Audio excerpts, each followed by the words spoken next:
तो नात खां की शान क्या होती। याद रखिए, हुजूर के सारे उम्मती हुजूर को चाहते हैं, लेकिन जो हुजूर की नात पढ़ते हैं वो बहुत चाहते हैं, जो हुजूर की नात पढ़ते हैं बहुत चाहते हैं। इस पर एक वाक्य अर्ज कर दो ताकि आप भी नात पढ़ें।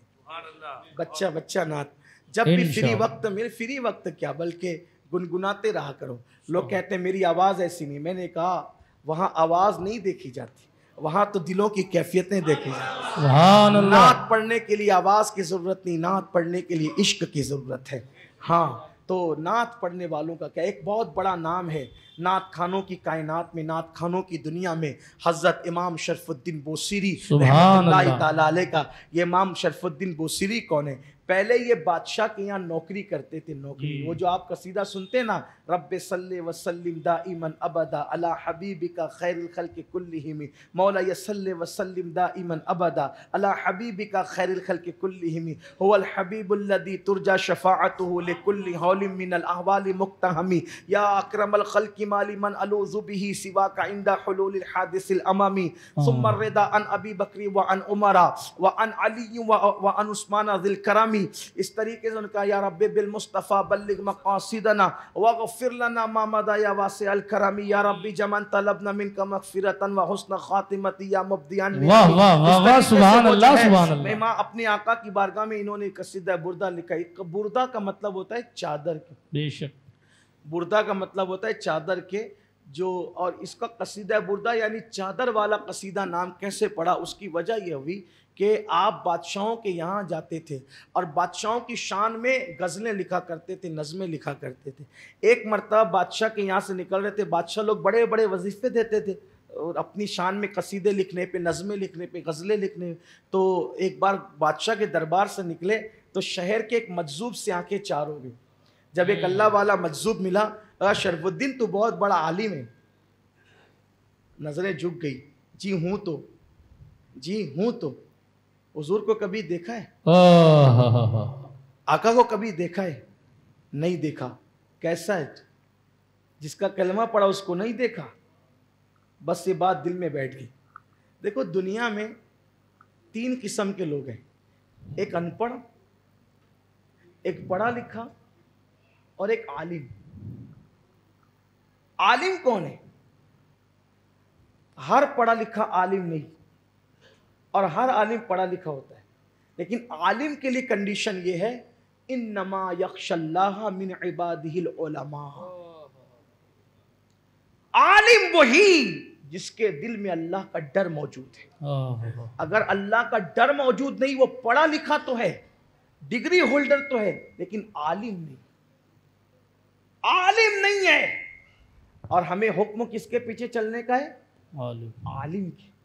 इब्ने तैमिया पढ़े लिखे थे, कुरान की डेफिनेशन के साथ में वो आलिम नहीं थे। काजी शौकानी पढ़े लिखे आदमी थे, लेकिन कुरान की इस डेफिनेशन के तहत वो आलिम। आलिम कौन है? जो यक्शल्लाह का मिस्दाक हो। तो यक्शल्लाह का मिस्दाक जो होगा वो नबी को अपनी तरह बशर कैसे कहेगा? जिसके दिल में अल्लाह की खशियत होगी वो नबी की बराबरी का दावा कैसे करेगा? अरे जिसके दिल में अल्लाह की खशियत होगी वो तो अपने मुक्तदी की भी बराबरी का दावा नहीं करेगा, मैं तो इससे भी हकीर हूं। अल्लाह। हजरते उवैस करनी एक मर्तबा कचरे की कुंडी पर खड़े हैं, कुत्ता भौंक रहा है, कहा मुझे मत भौंक, जो तेरे मुकद्दर का तुझे मिलेगा, जो मेरे मुकद्दर का मुझे मिलेगा। रही बात तू अफजल है या मैं अफजल हूं, इसका फैसला अभी नहीं हो सकता, इसका फैसला तो क़यामत के बाद होगा। तवज्जो करना, जिनके दिल में खशियत है उनकी बातें ऐसी होती है। लोग नबी की बराबरी की बात करते हैं और लोगों के मुंह में जबान देते हैं, उन्हें शर्म आनी चाहिए। और इन बातों की, सूफिया की बातों का लोग मजाक उड़ाते हैं। उवैस करनी ने कहा मुझ पे भौंक मत, जो तेरे मुकद्दर का है वो तुझे, जो मेरे मुकद्दर का है मुझे, लेकिन फैसला अभी नहीं होगा। अफजल कौन है, तू या मैं?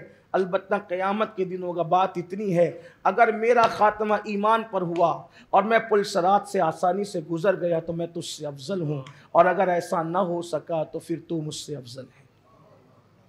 ये अल्लाह वालों की बातें हैं। आजकल तो लोगों को घमंड इतना आ गया है कि वो 5 वक्त की नमाज पढ़ करके कहते हैं कि मैं नबी की तरह, नबी मेरी तरह। बाप के बारे में नहीं कह सकते कि बाप मेरी तरह, और आप नबी के बारे में कहते हैं। हुजूर का नाम ले लेकर बात करते हैं, मोहम्मद तो ऐसा कहते थे, मोहम्मद तो वैसा कहते थे, मोहम्मद तो वैसा कहते थे। हमारे बुजुर्गों ने फरमाया अपने पीर का भी नाम ना लिया करो, पीर को भी अलकाब से पुकारा करो। माँ बाप का नाम लेना ये भी बेअदबी है, उनको भी अलकाब से पुकारा करो। बीवी को कहा गया शौहर का नाम लेकर के पुकारना हिंदुस्तान के उर्फ में बेअदबी है, उसको किसी अच्छे नाम से पुकारा करो। ये हमारे यहाँ अदब बताया गया। जब शौहर का अदब ये, माँ बाप का अदब ये है, तो रसूलुल्लाह का कितना अदब होगा। और मोहम्मद साहब कहते रहते हो, क्यों कुरान में या अय्युहर रसूल नजर नहीं आता, या अय्युहल मुज़म्मिल नजर नहीं आता, या अय्युहल मुद्दस्सिर नजर नहीं आता, ताहा नजर नहीं आता, यासीन नजर नहीं आता। इसीलिए लोग तो मोहम्मद साहब ही कहते रहे। और मेरा इमाम कहता है सरवर कहूँ, मौला कहूँ तुझे, बागे खलील का गुले ज़ेबा कहूँ तुझे, हिरमा नसीब हूँ तुझे उम्मीद गए कहूँ, जाने मुराद जाने मुराद जाने मुराद जाने मुराद जाने मुराद जाने मुराद, काने तमन्ना कहूँ तुझे। ये जाने मुराद क्या है? मुराद कहते इंसान जिसको तलब करता है, और जाने मुराद वो है जिसको मुरादें तलब करती है। तो मेरे आका सिर्फ हमारी मुराद नहीं है, बल्कि वो हमारी मुरादों की जान है। जाने मुराद, काने तमन्ना कहूं तुझे।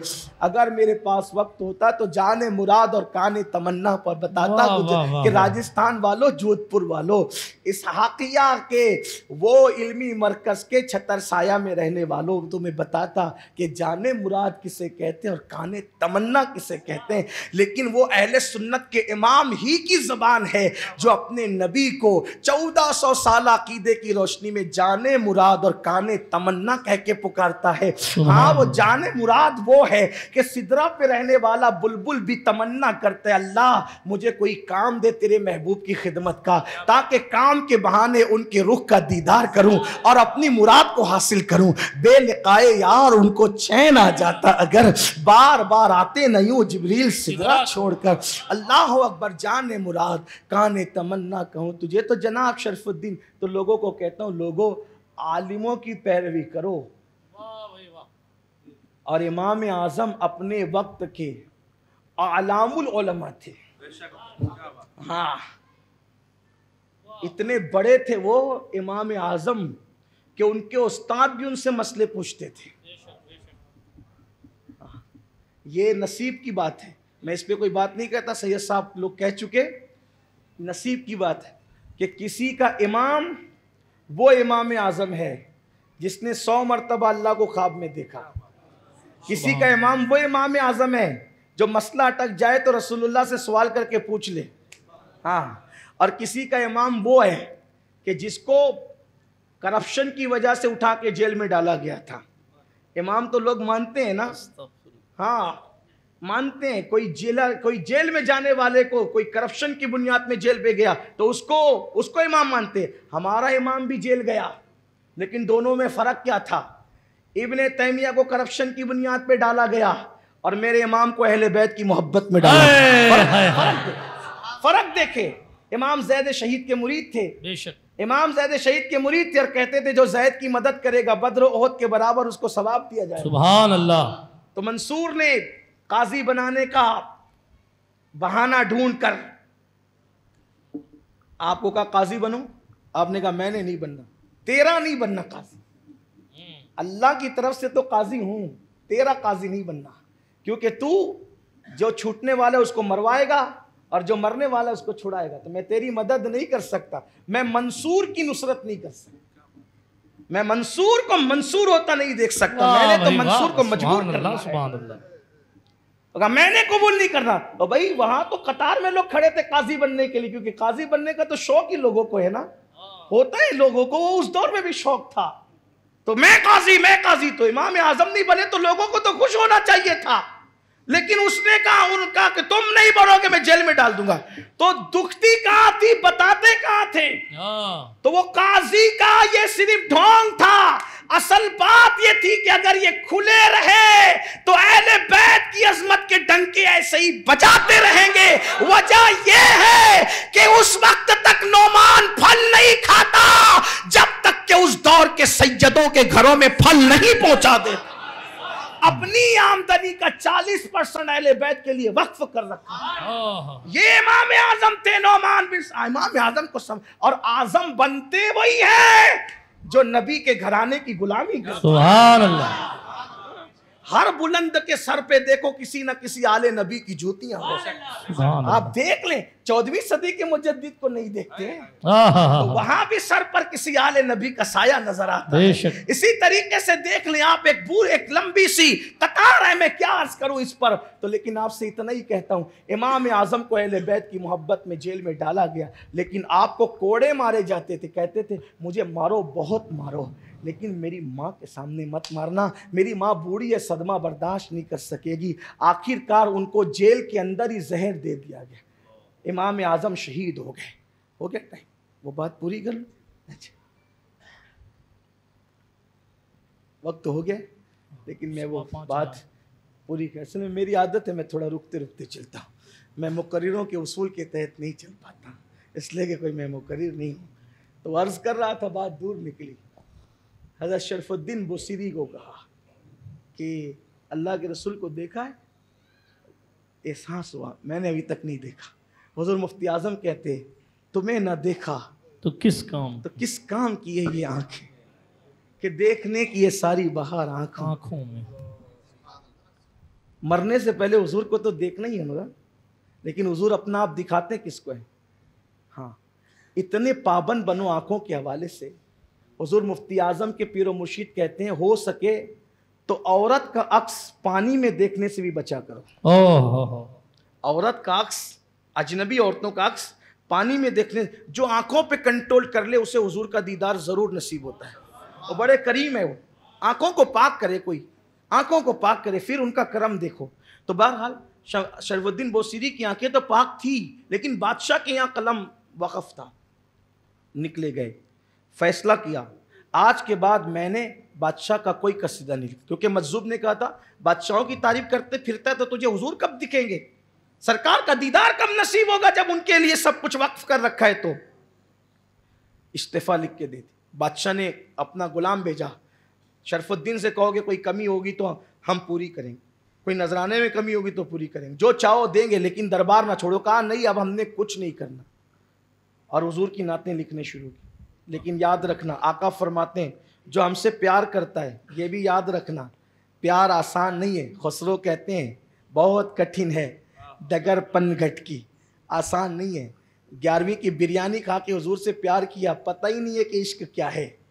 हाँ, जुलूस में गुलामी रसूल में मौत भी कबूल है का नारा लगाया, पता ही नहीं कि इश्क रसूल क्या है। ये तो सब अपनी जोम में खेल रहे हो, इश्क करो तो समझ में। आका फरमाते हैं जो हमसे इश्क करता है उस पर मुसीबतें आती है, जो हमसे इश्क करता है उस पर मुश्किलें आती है, जो हमसे प्यार करता है वो सताया जाता है, वो आजमाइश में गिरफ्तार होता है। फरमाया पानी जैसे बुलंदी से ढलान की तरफ तेजी से जाता है, वैसे हमारे आशिकों की तरफ मुसीबतें तेजी से आती। ये है आशिकों का हाल। हाँ, बस यही था। इधर नातें लिखनी शुरू की, उधर मुसीबतें आई, पैसे खत्म, राशन खत्म, ये वो सब, शाहाना जिंदगी खत्म। और उस पर तुरफा ये कि फालेज का हमला हो गया, हाथ भी गया काम करना, पैर भी गया काम करना, निकलने से रहे, बस भूखे रहे, फाके करने लगे। दिल में ख्याल आया, शरफुद्दीन वाह, जब तक बादशाह के यहाँ थे कोई कमी न थी, और सारी कायनात के बादशाह के दर पकड़ लिया तो फाका कशी। याद रखिए, जब तक दिल ना टूटे यार कैसे दिखे। वो तो टूटे हुए दिलों को नजर आ, नरम गद्दे वालों को कब, नरम गद्दे वालों को कब, कहे वालों को कब, वो तो टूटे हुए दिलों वालों को, दिल वालों को नजर आते हैं। फाका कशी थी, ये था वो था, बहुत रोए बहुत रोए बहुत रोए, कलम उठाया, कहा बादशाह के बारे में तो कुछ लिखना ही नहीं, लिखना तो उसी के बारे में है जो रब का यार है, रब का महबूब है। और फिर वो कसीदा लिखा, रब्बे सल्ले वसल्लिम दाइमन अबदा अला हबीबिका खैरिल खल्क़ि कुल। पूरा कसीदा लिखा, तकरीबन कमोबेश 150 अशआर उसके कमोबेश है। वो लिखे और लिखने के बाद तकिए के नीचे रखे, आंख लगी, आंसू बह रहे थे, उसी हालत में आंख लगी तो सरकार का दीदार,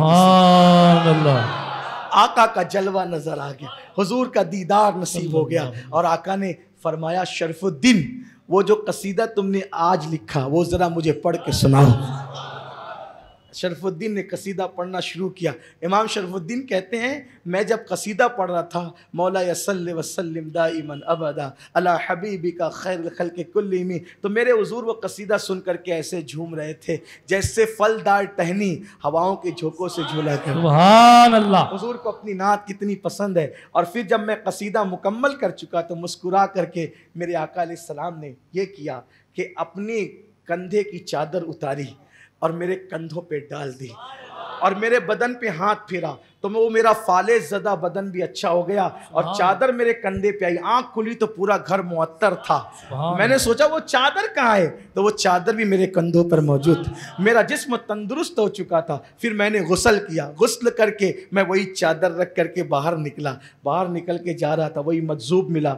मज्जूब मिल के कहता है शरफुद्दीन ज़रा वो मुझे सुनाना। शरफुद्दीन वो सुनाना जो तूने रात का सीधा लिखा, मौला सल्लि वसल्लिम दाइमन, और जो रसूलुल्लाह को सुनाया वो मुझे सुनाना। इनकी आंखें चौंक गई। मैंने सुनाया, ख्वाब मेरा है, लिखा मैंने, मुझे किसी को नहीं पता। शरफुद्दीन परेशान ना हो, जिस महफिल में हुजूर को सुना रहा था उस महफिल में मैं खुद भी मौजूद। सुभान अल्लाह।